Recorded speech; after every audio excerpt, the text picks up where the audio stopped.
যুক্তরাষ্ট্র মানে কি শুধু বড় বড় শহর, আধুনিক জীবনযাত্রা আর আকাশছোঁয়া বিল্ডিং? না, সেটা নয়। মার্কিন যুক্তরাষ্ট্রের গ্রামের জীবন পুরোপুরি আলাদা এবং অন্য ধরনের জগৎ। সেখানেও আছে সবুজ শ্যামল মাঠঘাট, মেঠো পথ, খালবিল, নদীনালা। সেখানেও চোখে পড়ে দূর থেকে দূরে ধান বা গম ক্ষেত। সেখানেও গরু ছাগল মহিষসহ নানা রকম গৃহপালিত পশু পাখি পালন করেন সেখানকার মানুষ। চলুন আজ আমরা সেই সব গ্রাম দেখব যেখানে মানুষ প্রকৃতির সঙ্গে মিলেমিশে বসবাস করে। যুক্তরাষ্ট্রের গ্রামাঞ্চল মূলত কৃষি ও খামারের ওপর নির্ভরশীল। এখানকার মানুষজন নিজেদের জমিতে ফসল ফলান, গবাদি পশু পালন করেন এবং সহজ সরল কিন্তু পরিশ্রমী জীবনে অভ্যস্ত। এটি কেবল জীবিকা অর্জন নয়, তাদের ঐতিহ্যও বটে। এখানে মানুষজন খুব কাছের বন্ধু এবং সহকর্মীর মতো। স্কুল, চার্চ বা স্থানীয় বাজারের মতো স্থানগুলোতে একে অপরের সাথে সাক্ষাৎ করেন এবং সময় কাটান।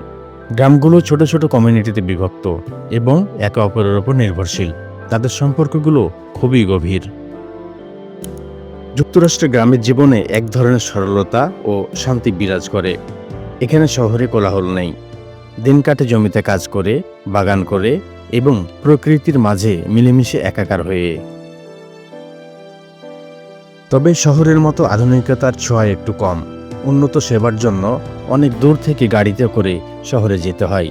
তবুও এই গ্রামীণ জীবন তাদেরকে নিজেদের মতো করে সমৃদ্ধ করেছে। যুক্তরাষ্ট্রের গ্রামের মানুষ প্রকৃতির প্রতি দারুণভাবে শ্রদ্ধাশীল। শিকার, মাছ ধরা, কৃষিকাজ সবই করা হয় পরিবেশ বান্ধব উপায়ে। প্রকৃতি সংরক্ষণে তাদের ভূমিকা অনেক। যুক্তরাষ্ট্রের গ্রামীণ জীবন এমনই এক বিষয় যেখানে আধুনিকতার থেকে প্রকৃতি ও সরলতার সাথে মিলেমিশে থাকার জীবনের গল্প রয়েছে। আপনি কি কখনো এমন গ্রামে যেতে চান? কমেন্টে জানাতে ভুলবেন না। এমন ভিডিও আরও পেতে আমাদের চ্যানেলটি সাবস্ক্রাইব করবেন। ধন্যবাদ।